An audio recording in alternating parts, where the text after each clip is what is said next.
as a former Chicago Public School CEO, let's talk about the school closings. It's a sensitive topic for a lot of neighborhoods, specifically on the city's west and south sides. What do you think can be done about that? Well, first of all, you have to remember that the district opened like well over 100 new schools during a 8-9 year period.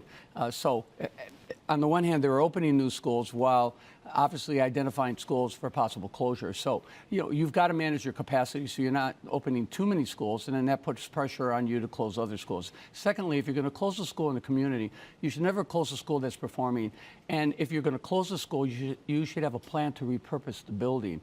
And so now you have over 50 buildings, most of which are not occupied, most of which are deteriorating and rotting and losing property value. And many of those schools are in poor communities. So at the end of the day, there may be situations where you absolutely have to close a school, but my approach was to try to avoid closing schools unless I had a plan to repurpose those buildings, which is why practically no schools were closed during my tenure.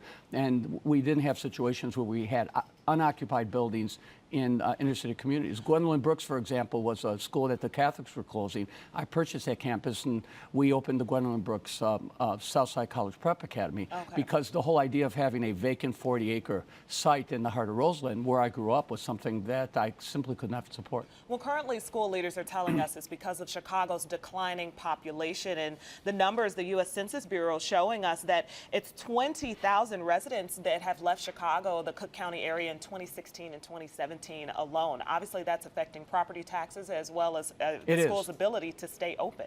Well, look, that's another issue in itself. The city's declining population is due to a variety of factors. Number one, the fact that there hasn't been stability in terms of schools. Number two, the crime rate. We have more murders in Chicago than LA and New York combined. Third, economic development in the city has been largely very uneven. There's communities on the south side, west side, that have not recovered from the 2008 recession.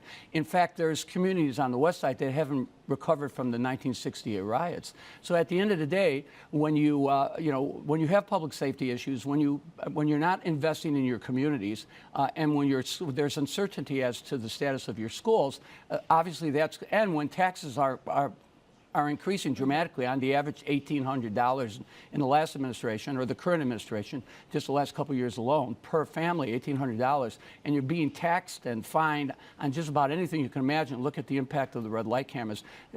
When those things are happening, you're creating an environment not conducive to growth, so people are obviously leaving the city for a combination of reasons. Let's switch gears here. Now, you mentioned crime. You've been very vocal about this controversial incident that happened in 2014 with the shooting death of Laquan McDonald. You've been very critical of how Mayor Rahm Emanuel handled that.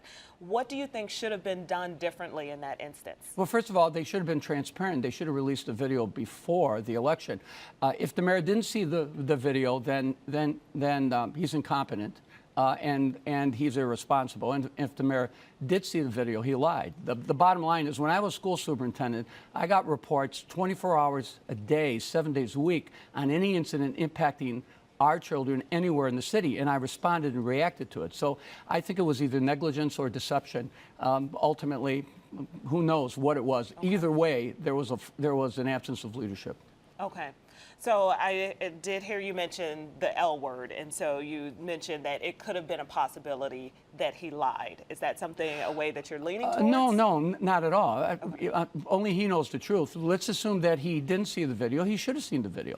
Okay. And he should have released the video. The bottom line is they clearly waited until after the election before they released it. Obviously, they were placing politics first. You think that was done on purpose? Yeah, you have to be transparent. You have to be completely transparent. People will I don't want to say people will be accepting, but people expect their leaders to be transparent, and I think I think he obviously he wouldn't be facing this controversy today had he been honest and open with the public. Okay, Mayor, big job. Obviously, you're up.